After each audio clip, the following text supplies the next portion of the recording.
Assalamualaikum warahmatullahi wabarakatuh. Selamat sore pemirsa, Anda sedang menyaksikan program Sumut Menyapa dalam segmen Kupas Tuntas. Pemirsa, beberapa waktu belakangan ini kita dihadapkan dengan informasi atas keluhan dari para petani terkait kelangkaan pupuk bersubsidi. Nah, yang paling mirisnya tidak hanya langka, namun jika ada pupuk bersubsidi tersebut bisa diperoleh oleh petani dengan harga yang cukup melambung tinggi, jauh dari harga eceran tertinggi ataupun harga yang ditetapkan pemerintah. Jika Anda melek pemirsa akan media sosial ataupun informasi yang beredar di media sosial, Ombudsman Republik Indonesia Perwakilan Sumatera Utara menindak tegas atas penemuan timbunan ton dari pupuk bersubsidi yang terjadi di Kabupaten Serdang Bedagai. Lantas, apakah hal ini yang menjadi penyebab kelangkaan pupuk bersubsidi yang akan berdampak terhadap harga pangan dan bagaimana pula terhadap pengawasan hingga mekanisme terhadap penyaluran pupuk bersubsidi tersebut? Tentunya bersama saya Muhammad Azhar Nasution, kita akan bahas kurang lebih 1 jam ke hadapan Anda dengan hadirnya narasumber-narasumber yang kompeten akan hal ini, dan tentunya tema menarik hari ini yakni dampak kelangkaan pupuk bersubsidi terhadap harga pangan. Yang pertama saya akan sapa dan juga ajak Anda untuk melihat langsung narasumber hebat saya yang sudah tidak asing di stasiun TVRI Sumatera Utara. Beliau seorang pengamat ekonomi yang terhormat, ada Bang Gunawan Benjamin. Assalamualaikum, selamat sore Bang Gunawan. Waalaikumsalam, selamat sore. Gimana kabarnya Bang Gunawan?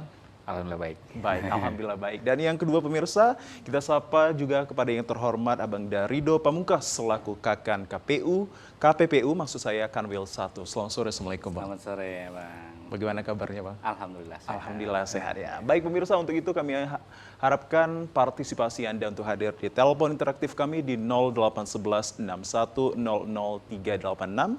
Sekali lagi 0811 61 00 386. Siapa tahu informasi ini bermanfaat sekali bagi Anda dan pertanyaan Anda juga mereferensikan dari pertanyaan saya untuk narasumber-narasumber yang telah hadir.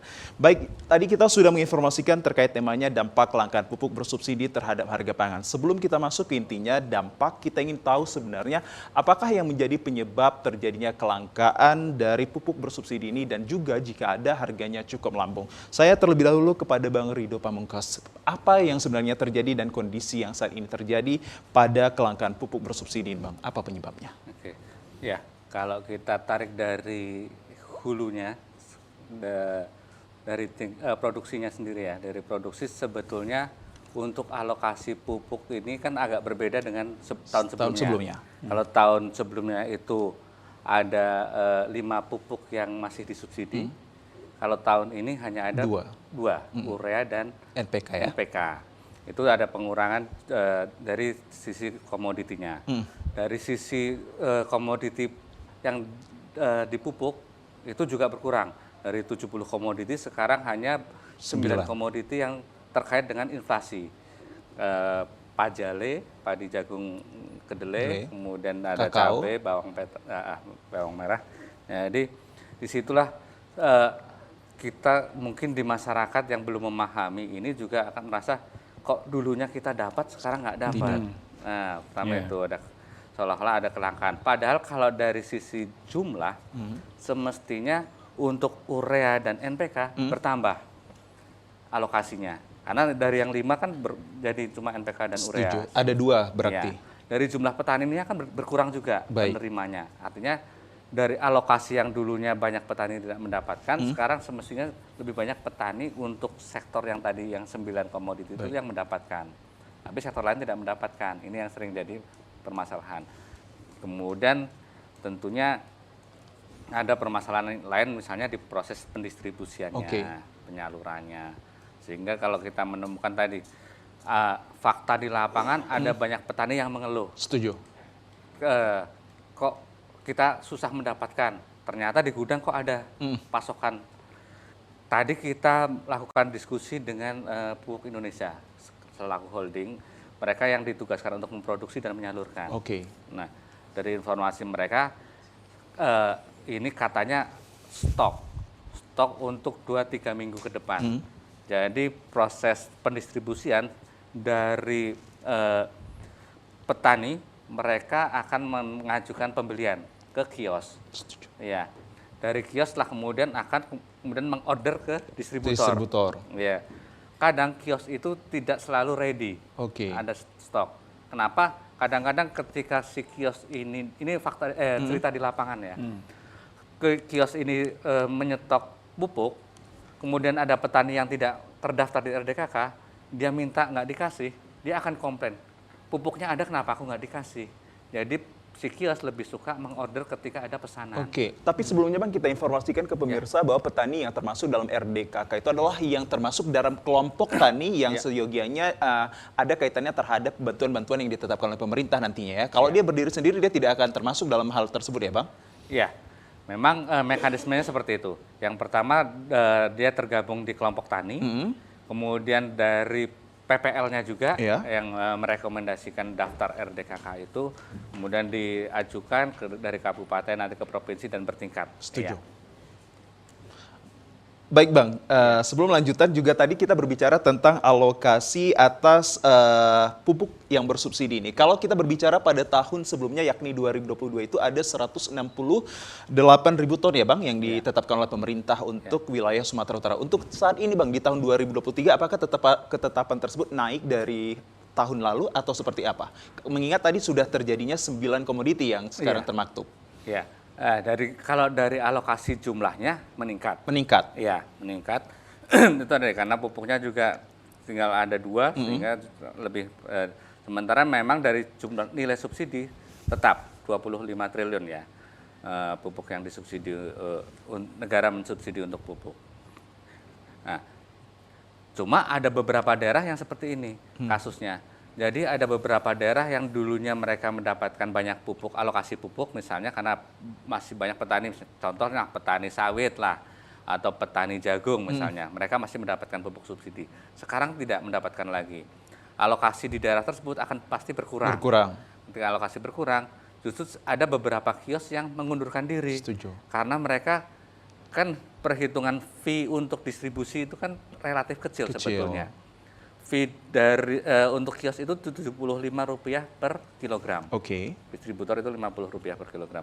Semakin kecil jumlahnya, pasti si kios, apalagi kalau si kios itu tidak menjual produk lain ya, sampingan. Itu akan mungkin hitungannya tidak balik modal lah, rugi. Adakah ketetapan dari pemerintah Bang untuk kios ataupun distributor jika menyalurkannya tersebut akan mendapatkan income yang seberapa gitu? Tadi Abang bilang relatif sedikit. Hanya bentuknya fee per kilogram. Cuma kan mereka bisa jadi kenapa pupuk subsidi ini mereka mau, karena itu kan jadi daya tarik buat kiosnya. Selain dia bisa menjual pestisida, menjual pupuk yang lain, sehingga petani kesana tidak hanya membeli pupuk. Ya. Nah, lanjut mungkin ya, terkait dengan pertanyaan berikutnya.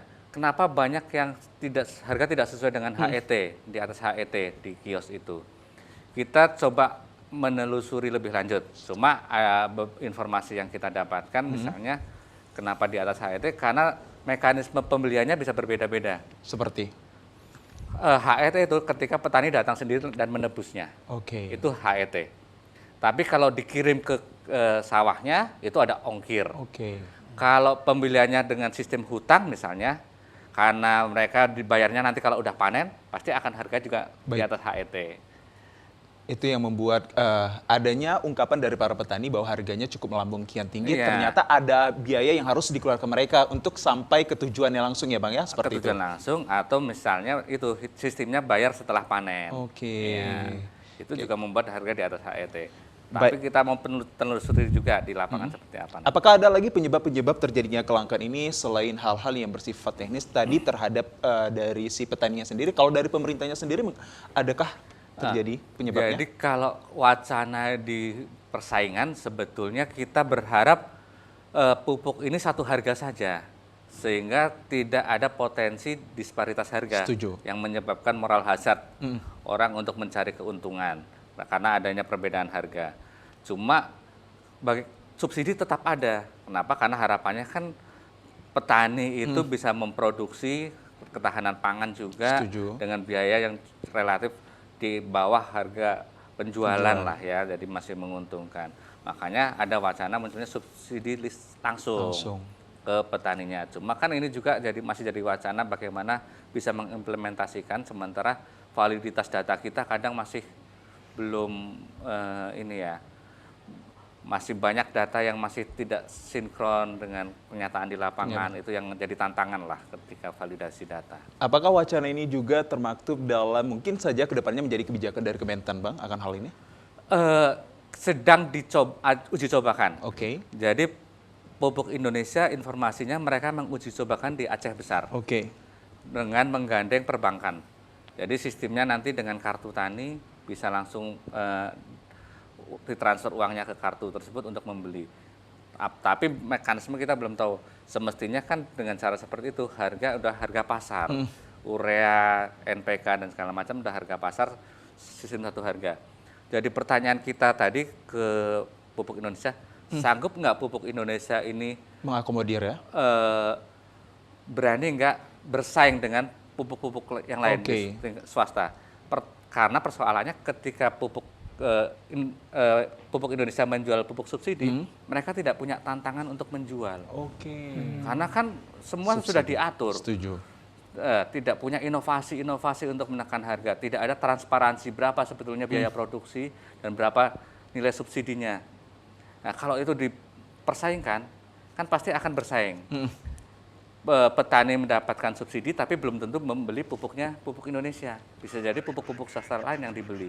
Itu akan jadi tantangan persaingan. Baik. Yang harapannya dengan adanya tantangan persaingan justru akan semakin bagus. Setuju, inovatif akan hal tersebut. Iya. Baik, terima kasih atas perspektif awal dari Bang Ridho Pamungkas. Saya kembali ke Bang Gunawan Benyamin selaku pengamat ekonomi. Kalau tadi kita mengaca terhadap pernyataan ataupun ungkapan dari Bang Ridho ini, satu yang saya dapat adalah missosialisasi antara petani dan juga pihak terkaitnya, dalam hal ini mungkin pemerintah, untuk katakanlah bahwa ada biaya ongkir yang sampai tujuannya ini yang harus mereka ketahui. Artinya sosialisasi belum nyampai. Dan yang kedua, pupuk bersubsidi ini siogianya memang masih dengan ketetapan pemerintah tadi sekitar 5 triliunan ya Bang ya? 25 triliun. 25 triliunan yang artinya masih berjalan dengan baik. Namun ada yang berkurang terhadap kebijakan-kebijakan komoditinya menjadi 9 dan 2 pupuk yang siogianya akan berlangsung untuk tahun ini dan mungkin tahun depan, yakni NPK dan juga urea. Itu bagaimana tanggapan Abang akan dampak kelangkaan pupuk bersubsidi ini?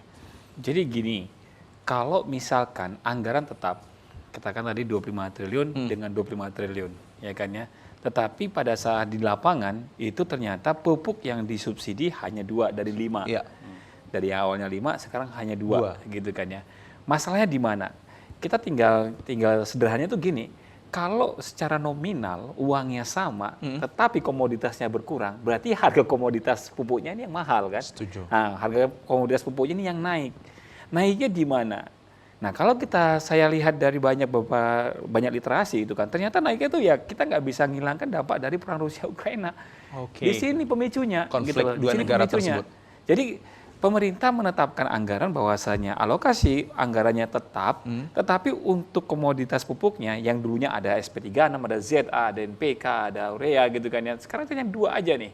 Nah, kenapa bisa 2? Berarti kan kita menyebutkan bahwasanya pemerintah punya gangguan dari sisi nominal tadi bukan karena anggarannya yang berkurang, tetapi karena kenaikan harga pupuk itu sendiri. Sehingga apa? Sehingga prioritas untuk alokasi pupuknya adalah pupuk untuk beberapa komoditas tertentu. Dan pupuknya ini kalau misalnya kita lihat nih, kenapa urea dan NPK? Kalau urea ini kan ya sekitar mayoritas itu kan isinya nitrogen. NPK nitrogen, fosfat, kalium gitu kan ya. Jadi ini adalah pupuk dasar yang digunakan untuk tumbuh kembang tanaman. Jadi memang pemerintah memprioritaskan itu biar supaya produksi tetap jalan gitu loh. Kalau saya melihatnya seperti itu. Kelangkaan pupuk ini sebenarnya kalau yang terjadi di lapangan sama seperti disampaikan oleh Bang Ridho tadi. Udah jelas memang seperti itu. Tapi yang jadi persoalan di benak saya, kalau seandainya harga ini mahal terus, yang saya khawatirkan itu harga pangannya. Harga pangannya kembali. Yang masyarakat di sekitar ini nih yang dirugikan dengan kayak gitu. Petani juga ruginya begini nih. Kita ambil contoh, 2023 itu harga pupuk sudah mahal ya. NPK naik 3 kali lipat, urea juga kalau tadi itu misalkan harganya harga itu jadi 112 ribuan per saknya. Tetapi di lapangan ini kan sampai 200 hingga 250 ribu. Itu di Deli Serdang loh. Di beberapa petani yang kita survei itu menyatakan seperti itu. Bahwasanya petani itu membeli pupuk urea itu dengan harga 200 hingga 250 ribu rupiah per saknya. Bayangkan, ada kenaikan hampir 2 kali lipat. Bahkan kalau sampai dia di angka 250 berarti lebih dari 100 kali lipat. Dan saat sekarang sudah di angka 200 ribuan ya Bang ya? 200 yang 50 kg. Nah, Ini kan naik ya harganya ya. Harganya yang naik ini secara otomatis nanti biaya produksinya, biaya input produksinya mengalami kenaikan. Kalau satu tanaman cabai yang dulunya itu masih di kisaran 10.000 ke bawah, HPP-nya sekarang udah di angka 12.500. Artinya satu tanaman cabai itu menghasilkan sekitar 0,7 hingga 1,2 kg selama satu kali musim panen. Setuju. Ya kalau cuacanya jelek dia ke 0,7, kalau cuacanya bagus ke 1,2. Satu kali panen itu maksudnya satu periode panen. 1 kilo cabai itu kalau misalkan kemarin sempat di 8.000, sementara biaya modalnya 12.500, belum lagi keuntungan dari petani, belum lagi biaya buruh tani yang manen, kerugiannya kan signifikan sekali kan. Nah, pupuk ini menjadi peran penting. Kalau seandainya ini mahal terus, yang saya khawatirkan nanti HPP-nya naik terus. Setuju. Kalau HPP-nya naik terus, harganya turun, petani itu bisa jadi insentif buat mereka. Bayangin kalau petani mikirnya, wah ini harga mahal, saya nggak nanam lagi deh. Ya kan, kita ke depannya kan berhadapan dengan situasi yang rumit kan. Benar. Makanya temuan beliau ini penting buat kita gitu. Pentingnya apa? Pentingnya bagaimana nanti beliau menyelesaikan masalah pertemuan pupuk tersebut. Kalau seandainya ini adalah dugaan terkait adanya penyelewengan, ayo tindak dong. Ya kasih efek jerah di situ. Tapi kalau dari Bang Rido tadi untuk perusahaan dari pemerintah ini tidak bisa berinovasi ataupun memiliki daya saing terhadap yang pihak-pihak swasta itu, apakah itu menjadi penyebab juga nantinya ke depan terjadi kelangkaan, Bang? Ya, saya pikir itu memang bisa jadi penyebabnya, gitu kan ya. Tapi yang jadi persoalan kita ini adalah pemerintah harusnya punya peran penting ya, peran dominan di sini. Jadi jangan mau kalah nih sama perusahaan-perusahaan swasta. Satu hal yang pemerintah harus tahu, mengendalikan inflasi ini bukan hanya di hilirnya. Selama ini kan begini nih, harga cabai mahal atau mungkin harga bawang mahal atau mungkin harga daging ayam mahal, pemerintah subsidi. Setuju. Iya ya kan ya. Kalau misalkan cabai mahal, dia subsidi tuh biaya ongkos transportasinya, beli dari petani sampai ke tujuan katakan di Medan itu biaya transportasinya pemerintah subsidi. Atau kalau misalkan harga bawang mahal, dia beli di Brebes, ongkirnya itu ditanggung sama pemerintah. Ini memang selesai ya. Jadi tapi sifatnya kayak pemadam kebakaran, artinya begitu ada kebakaran langsung disemprot gitu kan ya. Masalahnya di hulu loh, gitu kan. Masalahnya dulu, ini kebakaran ini dipicu oleh banyak hal, misalkan gas yang bocor, listrik yang bermasalah atau apa gitu kan ya. Nah, masalah di petani itu masalah di hulu sekarang ini. Pupuk mahal itu masalahnya sekarang gitu loh. Udah mahal, langka, ditambah lagi alokasi pupuk bersubsidi dikurangin dari yang 5 tadi menjadi 2. Nah, ya kan ini kan kompleks di atas. Kalau hulunya bermasalah, hilirnya jangan tanya deh. Gitu kan ya, intinya jangan tanya, nanti kita akan kesulitan dalam mengendalikan inflasi seterusnya, selamanya gitu loh, kalau ini mahal terus. Mahal ini sayangnya bukan juga di luar kemampuan pemerintah untuk mengendalikannya, ini yang jadi persoalan. Kita tahu pupuk mahal karena Rusia, Ukraina, bahan bakunya dari sana, oke. Gitu kan ya, tapi ada nggak solusi dari situ? Wah, organik dong yang jadi solusi. Organik ini pada saat diimplementasikan di masyarakat, efeknya 2 tahun yang akan datang, baru terasa. Benar. Lama, nggak instan. Masa ya sih kita nunggu 2 tahun baru kita makan cabai, kita baru bisa makan beras, nggak mungkin kan.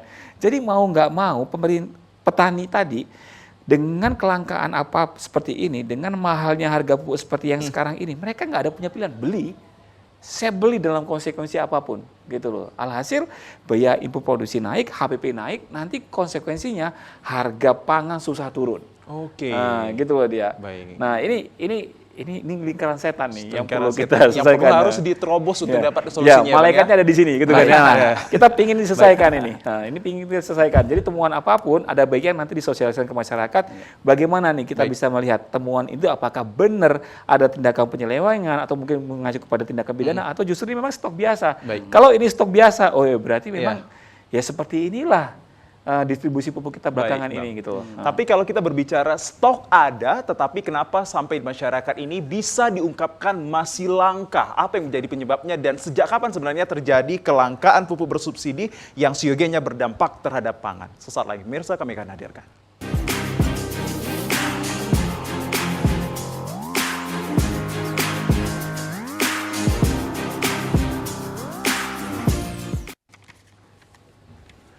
Ya, pemirsa masih bersama kami dalam program yang sangat Anda nantikan, yakni Sumut Menyapa Kupas Tuntas dengan tema menariknya dampak kelangkaan pupuk bersubsidi terhadap harga pangan. Tadi di segmen awal kita sudah banyak sekali memberikan informasi penting akan hal ini dari narasumber-narasumber hebat kita.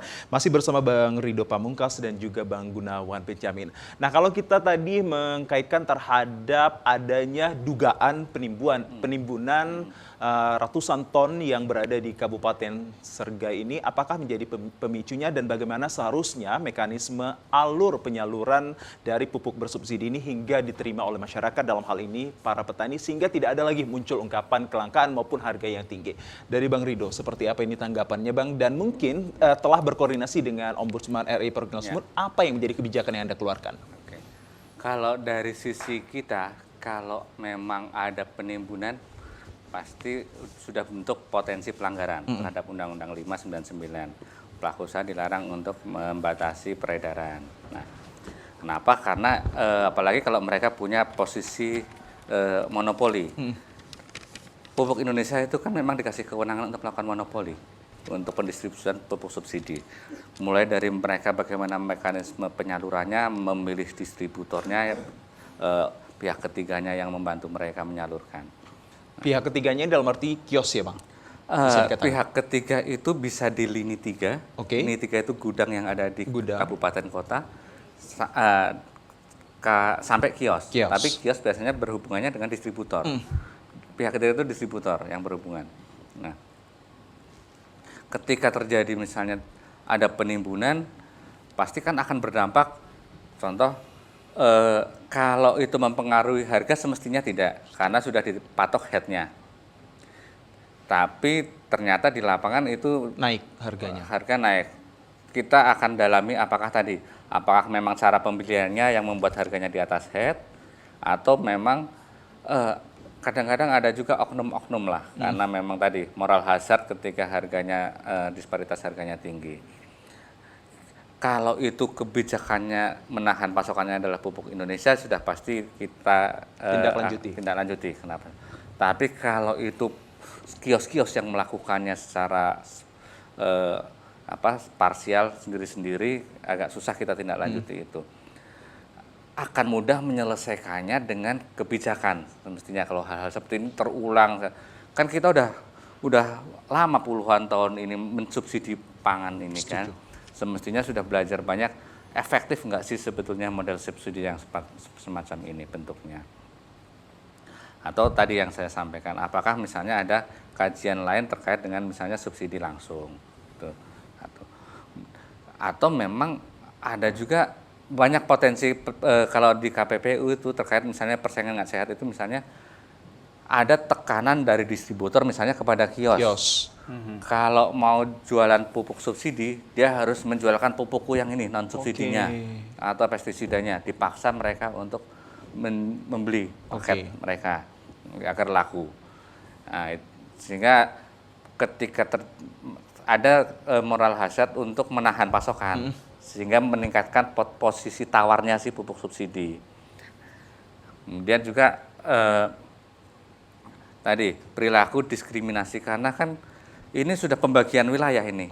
Distribusi ini harus cuma pada kios ini dan ini pada kios ini. Ketika pembagian wilayah, artinya itu kan jadi monopolis yang kecil-kecil menguasai wilayah itu. Potensi penyelewengan semakin ada. Yang kita butuhkan memang kemudian pengawasannya lah yang diperketat. Kita udah punya komisi pengawas untuk pupuk dan pestisida itu penyalurannya. Dan itu terbentuk sejak tahun berapa Bang? Dan kalau kita melihat bahwa hal ini terjadi juga dikatakan lemah dong akan pengawasan hal tersebut. Nah, tadi pertanyaannya, apakah memang tumpukan pupuk itu adalah penimbunan atau stok biasa? Kalau itu stok biasa, kita memang harus lacak dulu. Stok itu katanya setengah dari kebutuhan masa tanam. Itu yang disebut stok. Jangan-jangan stok itu 200 itu melebihi. Makanya kita harus cek, benar nggak sekitar 200-an ton itu adalah memang stok untuk 2-3 minggu. Dan stok ketika bulan November sampai Februari, akhir tahun sampai awal tahun itu kan meningkat. Karena musim tanam. Nah, stoknya jadi 3 minggu. Stok 3 minggu berapa sebetulnya? Yang 2 minggu berapa? Nanti kita coba lacak dari kebutuhan dari stok opnamnya setiap bulan. Iya, wajar atau tidak? Karena masalah stok itu tadi memang diatur di undang-undang. Jadi memang nggak boleh gudang itu kosong.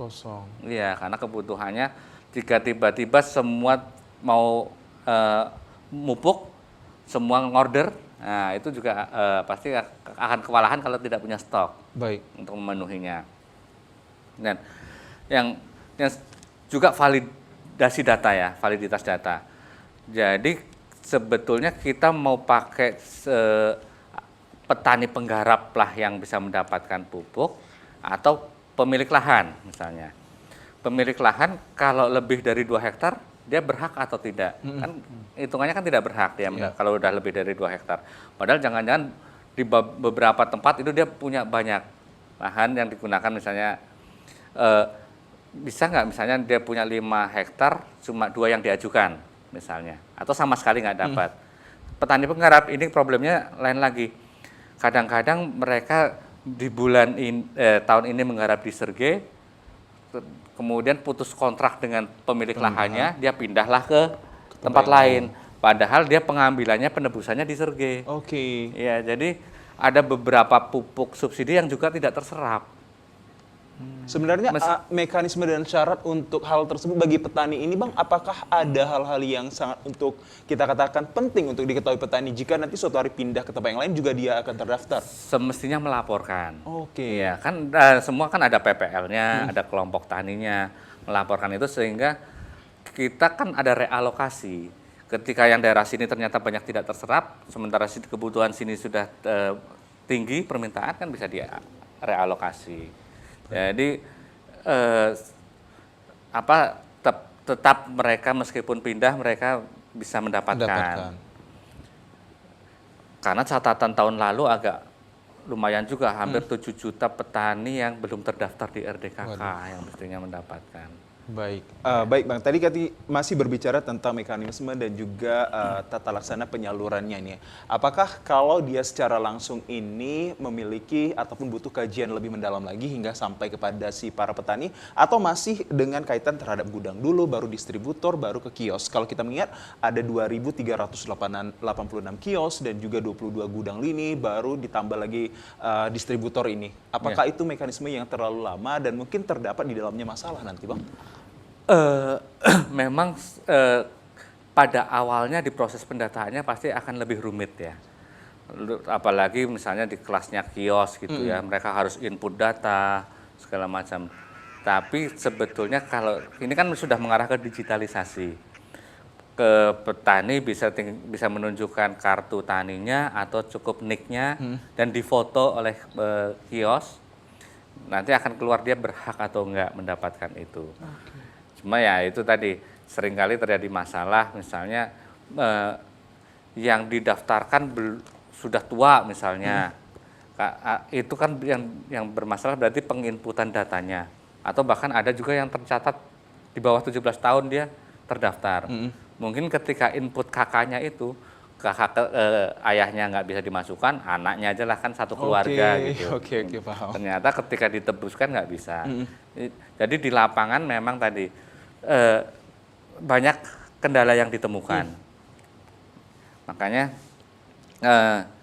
kalau mekanismenya memang agak kalau dulu kan ada anak-anak perusahaan ya, anak anper itu punya untuk misalnya Pusri dia khusus NPK, ini khusus urea, kemudian distributornya masing-masing. Ini kan lagi dibenahi juga mekanismenya dengan holding itu. Ini juga mungkin ya untuk di samping kemudian ada wacana pakai aplikasi untuk pupuk bersubsidi, itu kan juga masih menjadi masih perbincangan ya. Iya, masih dikembangkan lah, masih terus dikembangkan. Baik, itu dia tadi ungkapan dari Bang Ridho Pamungkas terkait mekanisme dan juga alur pendistribusian ataupun penyaluran yang nantinya sampai ke para petani. Kalau kita terkait hemat pikir kita menghadap pada pengamat ekonomi dengan alur, kalau saya pribadi ini Bang, kalau saya pribadi melihatnya sangat kompleks, sangat rumit sekali. Sehingga para petani ini misconceptions ataupun missocializations ini terjadi di lingkungan mereka. Bahkan petani yang sudah terdaftar di kelompok tani pun juga akan menimbulkan masalah kalau secara ini yang disampaikan Bang Ridho. Anda melihatnya seperti apa? Iya, kalau misalkan masih ada disparitas harga antara subsidi sama yang non subsidi, ya ini muncul aja masalahnya karena ada terus gitu ya. Tapi memang salah satu upaya yang bisa dilakukan untuk minimalisir semua adalah digitalisasi memang. Oke. Digitalisasi penyaluran atau distribusi terkait dengan pupuk ini memang harusnya tuh sudah terdata secara elektronik, bukan secara manual seperti yang sekarang kan. Kalau sekarang kan ini kan petani dalam gabungan kelompok tani mereka mengajukan gitu kan. Nanti gapok tanya atau ketua kelompoknya ini yang bagi-bagikan. Oke. Nah, memang kalau dalam proses pembagian itu selama ini yang saya temukan itu kekeluargaan sifatnya. Artinya nggak gini ya. Jarang terjadi adanya penyelewengan di mana yang ketuanya ini yang sangat berpengaruh yang menguasai pendistribusian itu dan alokasinya itu lebih banyak untuk kepentingan dia secara pribadi gitu. Memang sulit untuk menemukan itu. Tetapi memang pada dasarnya kalau melihat dari rumitnya pendistribusian pupuk ini yang diakibatkan oleh disparitas harga yang tinggi, saya melihatnya ya memang akan ada masalah terus gitu kan ya. Tetapi yang paling penting tuh buat saya tuh begini loh, petani tuh maunya begini loh, pupuk tuh ada, ya kan ya. Yang pasti jangan langka dulu, itu yang penting. Jangan langka dulu. Mudah didapatkan. Mudah didapatkan. Tidak berbelit-belit. Nah terus masalah harga, ini biasanya mereka lebih memahami kalau harga mahal gitu, Setuju. ya oke lah kita akan terima itu. Tapi jangan langka dulu. Terus ada harganya yang terjangkau. Kalau harganya lebih mahal, konsekuensinya ini nanti makro yang dihantam. Kita nanti akan kesulitan dalam pengendalian ekonomi dari sisi makronya, inflasi itu tadi. Ini susah diperangi nantinya kalau seandainya HP-nya tinggi. HPP yang tinggi, harga jual yang murah, ini petaninya yang rugi. Harga produksi tinggi, harga jual murah, harga jualnya lebih rendah daripada ya? HPP misalkan begitu kan. Cabai kan kemarin kan pada saat belum itu seperti itu yang kejadian. Ayam kan juga sempat pernah. Harga daging ayam 13.500 dari kandang, sementara biaya HPP-nya 21 hingga 22.000 kan nggak masuk akal kan. Untung aja ayam ini lebih banyak digerakkan oleh perusahaan-perusahaan besar yang dia bisa mengatur dirinya sendiri untuk melakukan alokasi subsidi dari masing-masing unitnya. Kalau itu petani, mungkin udah nggak mau lagi dia berternak ayam kan. Benar. Nah ini beresikonya. Nah harga yang tidak bersahabat itu sangat berpeluang untuk meningkatkan resiko di mana kita menghadapi ancaman kekurangan pangan di masa yang akan datang. Krisis pangan tuh bisa terjadi pada saat harga pupuk itu seperti ini. Pasti. Mahal kayak seperti ini gitu loh. Apalagi kalau langka gitu ini kalau langka tuh udah itu makin serius dia masalahnya.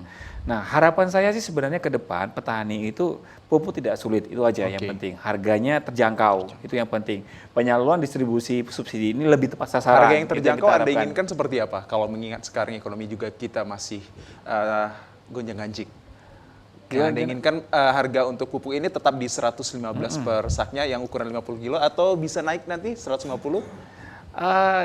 Melihat perkembangan ya situasi yang seperti sekarang kalau saya misalkan lagi browsing gitu kan ya harga pupuk dunia itu memang trennya lagi ke atas. Oh lagi ke atas. Nah ini sebenarnya ya kalau misalkan saya memproyeksikan dengan situasi ekonomi yang seperti sekarang, sebenarnya Indonesia mampu nggak sih untuk mengendalikan harga pangan nantinya? Saya sangat yakin inflasi mungkin akan bergerak dalam rentang 2 hingga 4%. Target Bank Indonesia di situ mungkin akan tercapai, ya kan ya.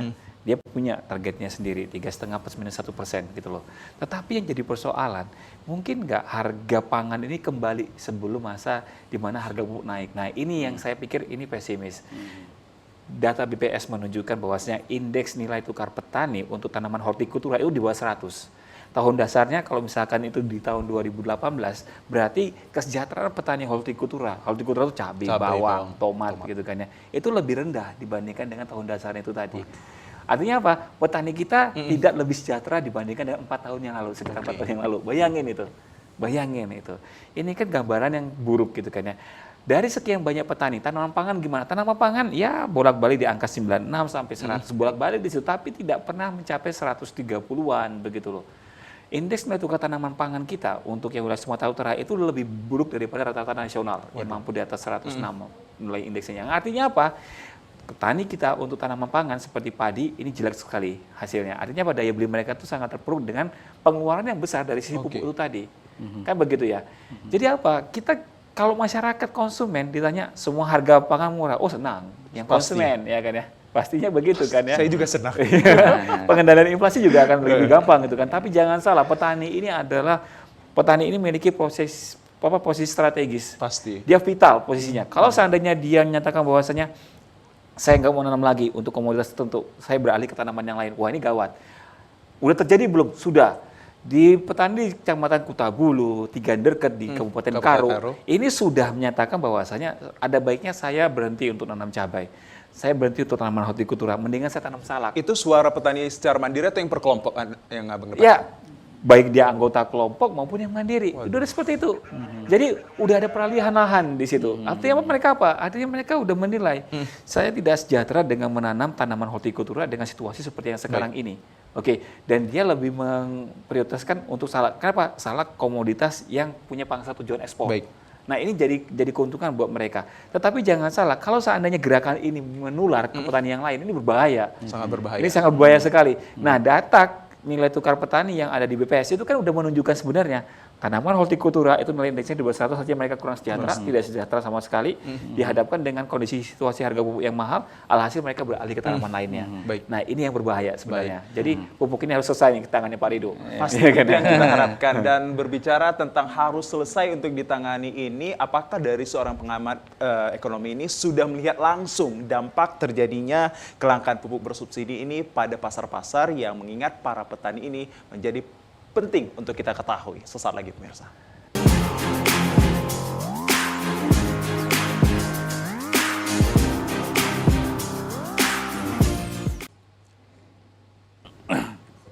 Ya, pemirsa masih bersama kami dalam program Sumut Menyapa Kupas Tuntas dengan tema menariknya dampak kelangkaan pupuk bersubsidi terhadap pangan. Nah, kalau kita berbicara dampak ini kita kaitkan terhadap pangan, apakah dari seorang pengamat ekonomi sudah dapat melihat langsung terjadinya mungkin saja tingkat harga yang tinggi terhadap beberapa komoditi di pasar, dan inikah yang menjadi penyebab dari mahalnya beberapa harga komoditi di pasar? Seperti apa itu Anda lihat, Bang? Oke.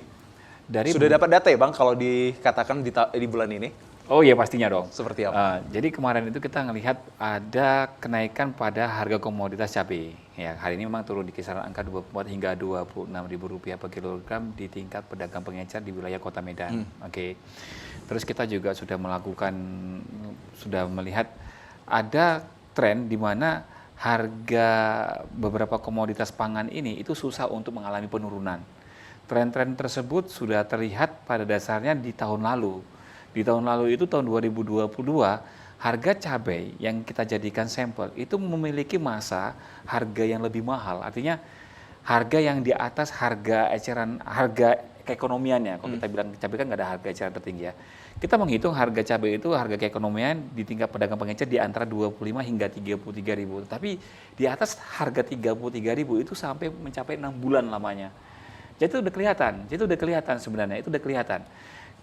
Masuk ke tahun 2023, Pak, ini kan bulan Maret cabai turun lagi, Maret, April, Mei, Juni masih turun. Di Juni itu udah mulai mendekati harga keekonomian yang ideal gitu kan ya. Tapi ternyata setelah kita lakukan survei yang lebih mendalam, itu terjadi penurunan konsumsi untuk beberapa komoditas pangan protein. Salah satunya itu daging ayam. Daging ayam udah kita survei. Dari setiap pedagang ayam penyet, dia menyatakan bahwasanya terjadi penurunan pembelian untuk daging ayam yang biasanya sehari dia beli 15 kg per hari, sekarang di angka 6 hingga 7. Nah, kalau pembelian mencapai 10 kilo per harinya hanya ada terjadi Sabtu Minggu. Penurunan konsumsi daging ayam ini tentunya akan mengurangi kebutuhan untuk sambal. Setuju. Ya kan ya, kebutuhan untuk daun kemangi, tomat, mentimun, apapun itu yang menjadi pendukungnya. Nah, alhasil permintaan juga turun. Hal yang sama juga dialamin oleh para pelaku bisnis kuliner. Nah, bisnis kuliner ini itu kan ada yang akomodasi makanan untuk acara-acara pesta. Sama juga, ini menyatakan bahwasanya konsumsi untuk daging ayam dan daging sapi ini mengalami penurunan yang cukup signifikan. Orang lebih menginginkan menyelenggarakan pesta secara sederhana hari ini. Nah, penurunan komoditas ini tentunya akan mendorong penurunan konsumsi untuk komoditas cabainya itu tadi. Nah, penurunan harga cabai di Maret itu bukan secara kasar mata bahwasanya ini dikarenakan oleh supply yang melimpah. Jangan berbicara itu dulu.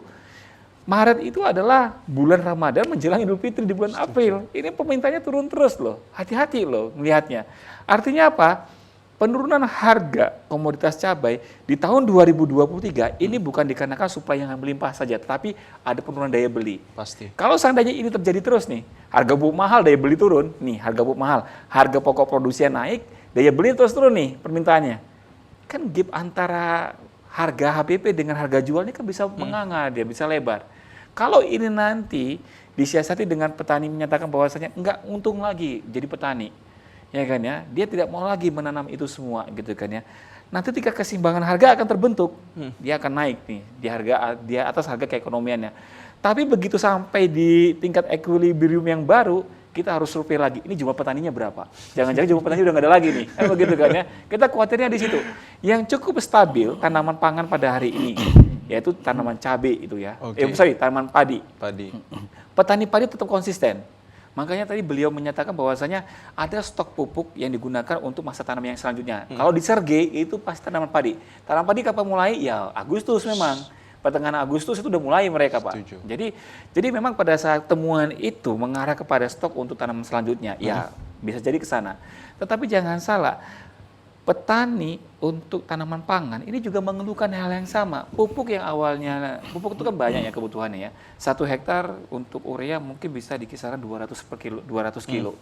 Tetapi secara kuantitas ini juga menurun alokasinya dari pemerintah ke petani-petani tanaman pangan itu tadi. Ini juga berbahaya buat mereka. Kalau seandainya pemerintah kan sangat concern tuh. Kalau seandainya harga beras mahal aja, kan bulognya diintervensi, stoknya ditambahin, impor bila perlu dilakukan. Begitu dia impor, begitu dia intervensi, harga beras harus turun di lapangan. Kenapa? Masyarakat menjerit. Nah, alokasi pupuknya turun, harga pupuknya mahal. Petani mau digimanain? Kan begitu kan ya? Nah, jadi kan nggak ketemu kan solusinya kan? Saat pemerintah fokus ke konsumennya, sementara petaninya dibiarkan berjuang sendiri ini. Nah, untuk itu, ini perlu selesai juga. Masalah di hulu, ini tidak kalah penting dengan masalah di hilir. Dalam jangka panjang, jika ini terjadi terus, ini jangan-jangan nanti kita impor beras terus nih. Karena pupuk mahal kan? Pasti. Oh mahal, udah deh impor aja deh, lebih murah jatuhnya kan. Dibandingkan kita menghasilkan harapan dari para petani kita. Lapangan pekerjaan menghilang. Ingat loh, pertanian, peternakan atau mungkin sektor pertanian secara keseluruhan ini menyumbang tenaga kerja terbesar di Sumatera Utara. Kalau pupuk mahal ini bisa menghilang ini. Pasti. Udah menghilang, harga pangan mahal, inflasi sulit terjaga, gangguan ekonomi makro, ini bahaya nih. Sekarang ini mungkin riak-riaknya ini masalahnya baru ditemukan oleh beliau ini. Oke lah. Bang Ridho menemukan nih sekarang ini. Tapi kalau ini dibiarkan terus, ini besar ini masalahnya. Jangan dibiarkan. Ombudsman harus jalan, pemerintah harus merespon apa temuan yang di Sergei ini. Kita sedikit apapun temuan pupuk itu jangan dianggap sepele. Kenapa? Memiliki 1 peranan kilo penting pun ya, itu Bang? dibutuhkan petani loh. Pasti. Di lapangan. Itulah dia. Baik. Hal tersebut juga ingin kita ketahui pemirsa, mungkin saya mewakili Anda sebenarnya informasi sejak kapan sebenarnya Bang terjadi kelangkaan ini, dan kalau bisa dibilang terjadi penyelewengan ini di bulan Mei kemarin, di sekitar 28 atau 30-an Mei kemarin, dan sudah ditindaklanjuti dari berbagai pihak. Dan apakah ini juga masih langka untuk di bulan Juli ini dari Bang Ridho? Ya, kalau bicara sejak kapan memang kita harus menarik agak panjang ya. Karena ini ketersediaan pupuk kan terkait dengan masalah produksi. Masalah produksi terkait waktu itu pasca pandemi, banyak ekonomi dunia yang mulai berbenah, terutama Rusia dan Cina melakukan proteksi terhadap ekspor. Ekspor termasuk yang untuk bahan baku pupuk ini. Amonia gitu Pak. Ya. Amoniaknya, kemudian P dan K-nya juga yang kita dapatkan dari Belarus, ya Kanada itu kan juga memproteksi itu. Apalagi masalah kontainer juga belum banyak yang berjalan. Nah, itu kompleks lah masalah globalnya. Sehingga waktu itu harga pupuk mulai bergerak, merambat naik. Dengan subsidi yang waktu itu mungkin masih sekian itu bisa untuk memproduksi sekian, pasti akan berkurang. Sehingga juga ketersediaan pupuk subsidi kan berkurang juga. Nah, itu mulai tahun lalu lah. Tapi ternyata memang cukup panjang juga, apalagi tambah lagi perang Rusia Ukraina. Kita nggak bisa, meskipun itu ada di luar negeri, tapi berdampak juga. Pasti. Sehingga sampai sekarang harga pupuk sudah tinggi. Walaupun tadi kalau bicara alokasi, semestinya sekarang sudah terpenuhi alokasi untuk petani yang memang terdaftar di e-alokasi. Karena cuma 9 komoditi nih, petaninya berkurang. Dari 70 sudah dipangkas ya Bang? Iya, semestinya alokasinya sudah terpenuhi, tinggal di pengawasannya. Karena pengawasannya masih lemah berarti. Pengawasannya yang semestinya. Kalau tata kelola mungkin selama ini selalulah kita perbaiki ya. Pertama itu. Kemudian produktivitas di ketika semakin mudah subsidi itu diperoleh, kan mungkin petani juga tidak efisien dalam menggunakan pupuknya. Beda ketika misalnya pupuknya mahal, pasti dia akan lebih efisien. Itu juga dari satu catatan menghemat juga, dalam artian menghemat. ya. Artinya harus ada penyuluh pertanian yang memang benar-benar juga memberikan edukasi pahaman. Ya, mengedukasi petaninya. Kita juga sering mempertanyakan juga kadang-kadang penyuluh pertanian ini kadang kalah pintar sama petaninya, karena kalah pengalaman kan, dia baru lulusan dari kuliah perguruan tinggi yang selama ini di bangku kuliah, ternyata di lapangan nggak sinkron. Itu juga banyak catatan-catatan yang kita diskusikan sama Ombudsman terkait dengan kenapa banyak fakta di lapangan seperti itu, penyimpangan-penyimpangan itu. Baik, Bang Ridho. Mungkin di segmen akhir ini saya ingin mengajak Anda juga, tidak terasa kita mau menuju ke konklusi ini, implementasi dari kebijakan atas mungkin saja regulasi yang kedepannya ini untuk mempengaruhi kebaikan terhadap kelangkaan pupuk ini, apa yang menjadi harapan Anda? Nanti begitu juga nanti disusul dari pengamat ekonomi. Nah, singkat dan padat ya, Bang? Ya, kalau dari saya memang saya sendiri merasa pilihan yang wacana yang harus memang diperkuat itu adalah subsidi langsung. Artinya menghilang. Karena kita tahu bahwa struktur anggaran di APBN kan tidak mungkin memang terus berkurang ya subsidi untuk non energi, terutama pupuk. Ini yang paling besar kan non energi kan pupuk. Semakin lama semakin berkurang sehingga itu akan mempengaruhi struktur APBN-nya. Tapi berarti kan harus tepat sasaran. Jangan kemudian sudah disubsidi produsennya, ternyata di lapangan banyak penyimpangan, tidak tepat sasaran, petaninya tidak menikmati, harganya mahal. Kalau subsidi langsung, bisa jadi itu bantuan langsung tunainya masuk ke rekening si petani, kemudian petani membeli dengan harga yang sudah disubsidi, artinya harga di pasarannya memang 50.000, tapi dia dibantu 20.000 misalnya, jadi cuma beli 30.000 kan seperti itu untuk mengurangi. Tembak langsung artinya, Bang, untuk penyalurannya. Cuma masalahnya tinggal validasi datanya yang harus diperkuat. Baik. Saya menuju ke Bang Benjamin selaku pengamat ekonomi, bagaimana tanggapannya untuk menutup perjumpaan kita pada konklusi ini agar kebaikan kita rasakan secara bersama, tidak hanya parsial tapi kolektif. Silahkan Bang Benjamin. Iya, saya mengimbau kepada pemerintah untuk fokus bahwasanya pengendalian inflasi itu bukan hanya masalah di hilir, di hulu kita perlu perbaikin. Pupuk ini salah satu jadi masalah sampai hari ini.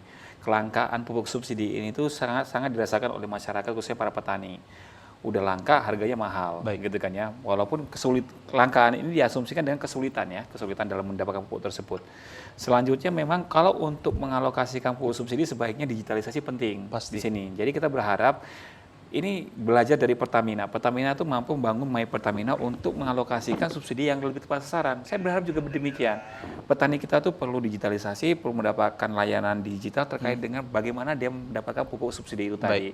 Nah, selanjutnya adalah anggaran yang ditetapkan oleh pemerintah ini sebenarnya sudah jauh dari kecukupan ya. Artinya kita memahami bahwasanya harga pupuk global itu dengan tren mengalami kenaikan ke atas.